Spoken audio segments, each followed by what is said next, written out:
তো নমস্কাৰ বন্ধু বান্ধৱীসকল, সকলোৰে খবৰ ভালনে? আজি পুনৰবাৰ ৰিড উইথ মি চেনেলত স্বাগতম জনাইছোঁ। আজি লৈ আহিলোঁ আকৌ কেইটামান গুৰুত্বপূৰ্ণ প্ৰশ্ন উত্তৰ। যদি ভিডিঅ'টো ভাল লাগে লাইক কৰিব, চেনেলটো নতুন হ'লে ছাবস্ক্ৰাইব কৰিব। আগন্তুক দিনত এনেকুৱা প্ৰশ্ন উত্তৰ আপোনালোকৰ সুবিধাৰ্থে লৈ আহি থাকিম। তো আজিৰ প্ৰথম কুৱেশ্যনটো হ'ল, কোন চনত তেজপুৰ মানসিক চিকিৎসা স্থাপন কৰা হৈছিল? অপশন 4টা দিয়া আছে, ইয়াৰ ভিতৰত শুদ্ধ উত্তৰ অপশন নম্বৰ এ 1876 চনত। 1876 চনত তেজপুৰৰ মানসিক চিকিৎসা স্থাপন কৰা হয়। তাৰ পিছৰ কোশ্চিন, কুকুৰে কামুৰিলে কি ৰোগ হয়? অপশন 4টাৰ ভিতৰত শুদ্ধ উত্তৰ হ'ব option number D rabies. Rabies ৰোগটো কুকুৰে কামুৰিলে হয়। মনত ৰাখিব, ইম্পৰ্টেণ্ট কোশ্চিন হয়। তাৰ পিছৰ কোশ্চিন, চীন আৰু ভাৰতৰ মাজত কেতিয়া যুদ্ধ হৈছিল? অপশন 4টা দিয়া আছে, অপশন 4টাৰ ভিতৰত শুদ্ধ উত্তৰ হ'ব অপশন নম্বৰ বি 1962 চনত। 1962 চনত চীন আৰু ভাৰতৰ মাজত যুদ্ধ হৈছিল। মনত ৰাখিব, ইম্পৰ্টেণ্ট হয়, পৰীক্ষাত এইবোৰৰ ভিতৰতে আহি থাকে। তাৰ পিছৰ কোশ্চিন, ভাৰতত মুঠ কিমানখন ৰাষ্ট্ৰীয় উদ্যান আছে? অপশন 4টাৰ ভিতৰত শুদ্ধ উত্তৰ হ'ব অপশন নম্বৰ চি 106খন। ভাৰতত মুঠ 106খন ৰাষ্ট্ৰীয় উদ্যান আছে। তাৰ পিছৰ কোশ্চিন, জাতিংগা কোন পাহাৰত অৱস্থিত?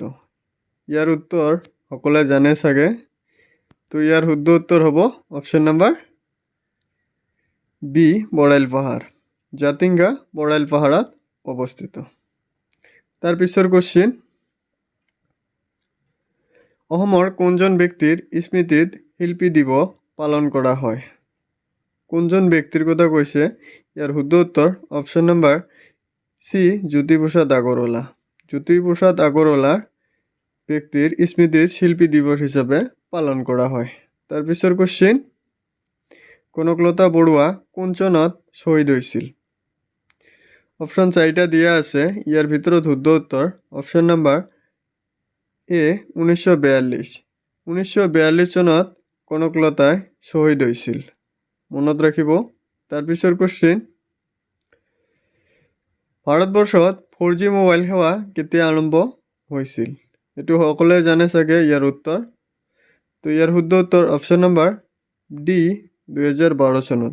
ভাৰতবৰ্ষত 4G মোবাইল সেৱা 2012 চনত আৰম্ভ হৈছিল।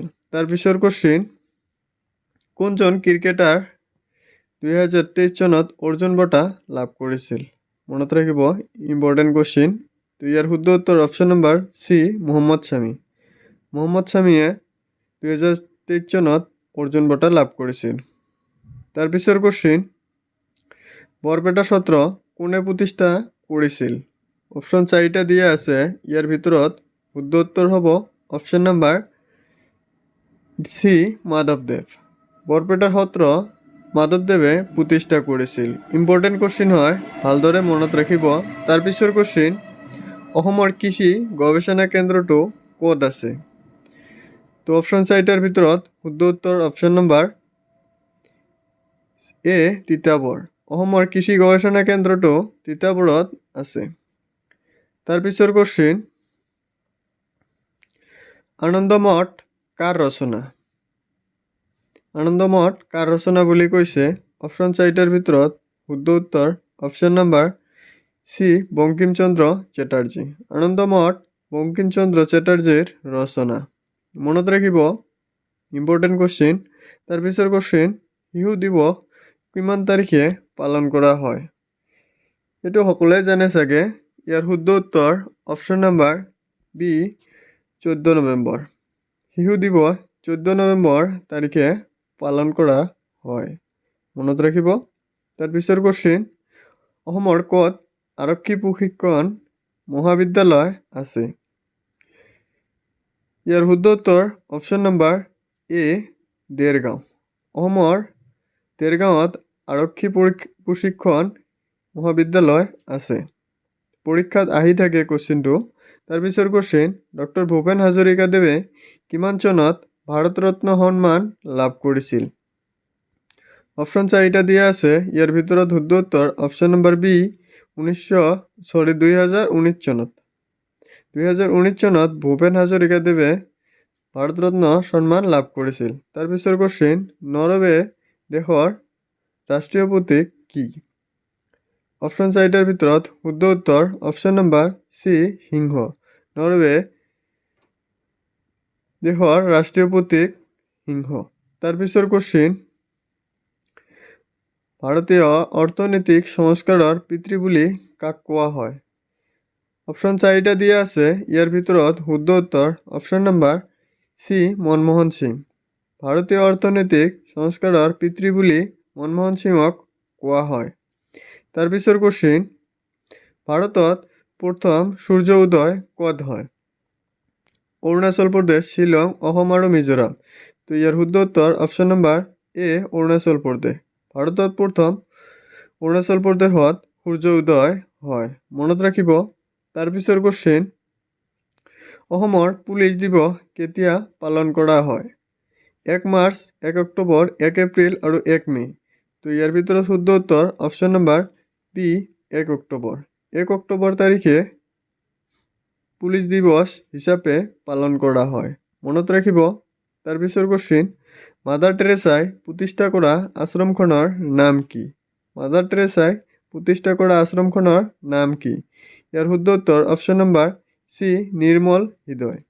মাদাৰ টেৰেছাই প্ৰতিষ্ঠা কৰা আশ্ৰমখনৰ নাম হ'ল নিৰ্মল হৃদয়, মনত ৰাখিব। Important question. তাৰপিছৰ কোশ্চিন, ডেভিছ কাপ কি খেলৰ সৈতে জড়িত? লন টেনিছ, বেডমিণ্টন, ফুটবল আৰু ক্ৰিকেট। ইয়াৰ শুদ্ধ উত্তৰ option number A lawn tennis. Davis Cup lawn tennis খেলৰ সৈতে জড়িত। নেক্সট কোশ্চিন, জয়দ্ৰত বধ কাব্য কাৰ ৰচনা? অপশ্যন চাৰিটাৰ ভিতৰত শুদ্ধ উত্তৰ option number B Kaviratna Saraswati. জয়দ্ৰত বধ কাব্য কবিৰত্ন সৰস্বতীৰ ৰচনা। তাৰপিছৰ কোশ্চিন, শৰাইঘাটৰ যুদ্ধৰ সময়ত মোগলৰ সেনাপতি কোন আছিল? তো ইয়াৰ শুদ্ধ উত্তৰ অপশ্যন নম্বৰ চি ৰামসিংহ।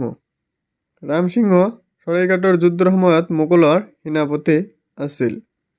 তাৰপিছৰ কোশ্চিন, বৰ্তমান ভাৰতৰ সংবিধানত মুঠ কেইটা মৌলিক অধিকাৰ আছে?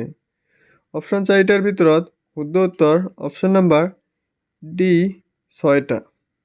বৰ্তমান ভাৰতৰ সংবিধানত মুঠ 6টা মৌলিক অধিকাৰ আছে।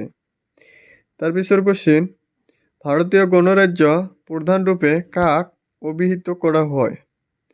তো অপশ্যন চাৰিটাৰ ভিতৰত শুদ্ধ উত্তৰ অপশ্যন নম্বৰ বি ৰাষ্ট্ৰপতি। ভাৰতীয় গণৰাজ্য প্ৰধানৰূপে ৰাষ্ট্ৰপতিক অভিহিত কৰা হয়। তাৰপিছৰ কোশ্চিন, সংবিধানৰ কোনটো অধ্যায়ক ভাৰতৰ মেগনা কাৰ্টা বুলি কোৱা হয়? তো অপশ্যন চাৰিটাৰ ভিতৰত শুদ্ধ উত্তৰ অপশ্যন নম্বৰ এ 3য় অধ্যায়। সংবিধানৰ 3য় অধ্যায়ক ভাৰতৰ মেগনা কাৰ্টা বুলি কোৱা হয়। তাৰপিছৰ কোশ্চিন, আফগানিস্তানৰ ভাৰতৰ পৰা কেতিয়া পৃথক হৈছিল? মানে আফগানিস্তানখন কেতিয়া ভাৰতৰ পৰা পৃথক হৈছিল? ইয়াৰ শুদ্ধ উত্তৰ অপশ্যন নম্বৰ ডি 1893 চনত। তাৰপিছৰ কোশ্চিন, অসম ৰাইফেলছৰ প্ৰতিষ্ঠা কেতিয়া হৈছিল? তো অপশ্যন চাৰিটাৰ ভিতৰত শুদ্ধ উত্তৰ অপশ্যন নম্বৰ এ 1835 চনত। 1835 চনত অসম ৰাইফেলছৰ প্ৰতিষ্ঠা হৈছিল। তাৰপিছৰ কোশ্চিন, কোনটো প্ৰাণীৰ মূৰ কাটিলেও জীয়াই থাকে? অপশ্যন চাৰিটাৰ ভিতৰত শুদ্ধ উত্তৰ অপশ্যন নম্বৰ বি পঁইতাচোৰা। পঁইতাচোৰাৰ মূৰ কাটিলেও জীয়াই থাকে, মনত ৰাখিব। তাৰপিছৰ কোশ্চিন, হুমায়ুন নামা কোনে লিখিছিল? তো অপশ্যন চাৰিটা দিয়া আছে, ইয়াৰ ভিতৰত শুদ্ধ উত্তৰ হ'ব অপশ্যন নম্বৰ সি গুলবদন বেগম। হুমায়ুন নামা গুলবদন বেগমে লিখিছিল। তাৰপিছৰ কোশ্চিন, লোহিত ৰক্তকণিকাৰ জীৱনকাল কিমান? লোহিত ৰক্তকণিকাৰ জীৱনকাল 120 দিন মনত ৰাখিব তাৰ পিছৰ কোশ্চেন বিদ্ৰোহী কবি বুলি কাক কোৱা হয় বিদ্ৰোহী কবি বুলি কাক কোৱা হয় অপশ্যন 4টাৰ ভিতৰত শুদ্ধ উত্তৰ option number B Prasannalal Choudhury Prasannalal চৌধুৰীক বিদ্ৰোহী কবি বুলি কোৱা হয় তাৰ পিছৰ কোশ্চেন চুতীয়া সাম্ৰাজ্যৰ প্ৰতিষ্ঠাতা কোন অপশ্যন 4টা দিয়া আছে ইয়াৰ ভিতৰত শুদ্ধ উত্তৰ অপশ্যন নাম্বাৰ এ বীৰপাল চুতীয়া সাম্ৰাজ্যৰ প্ৰতিষ্ঠাতা বীৰপাল তাৰ পিছৰ কোশ্চেন কোচসকলৰ শেষৰ ৰজাজনৰ নাম কি অপশ্যন 4টাৰ ভিতৰত শুদ্ধ উত্তৰ অপশ্যন নাম্বাৰ বি মধুনাৰায়ণ কোচসকলৰ শেষৰ ৰজাজনৰ নাম মধুনাৰায়ণ তাৰ পিছৰ কোশ্চেন ইটালীৰ ৰাজধানী কি তো এইটো সকলোৱে জানে চাগে ইয়াৰ শুদ্ধ উত্তৰ হ'ব অপশ্যন নাম্বাৰ এ ৰোম ইটালীৰ ৰাজধানীৰ নাম ৰোম তাৰ পিছৰ কোশ্চেন এটা মৌল কিহৰে গঠিত হয় অপশ্যন 4টা দিয়া আছে ইয়াৰ ভিতৰত শুদ্ধ উত্তৰ হ'ব অপশ্যন নাম্বাৰ ডি পৰমাণু এটা মৌল পৰমাণুৰে গঠিত হয় মনত ৰাখিব তাৰ পিছৰ কোশ্চেন তলৰ কোনবিধ গোটা পদাৰ্থ বুলি কৈছে তো ইয়াৰ শুদ্ধ উত্তৰ অপশ্যন নাম্বাৰ বি কাঠৰ টুকুৰাটো হ'ল গোটা পদাৰ্থ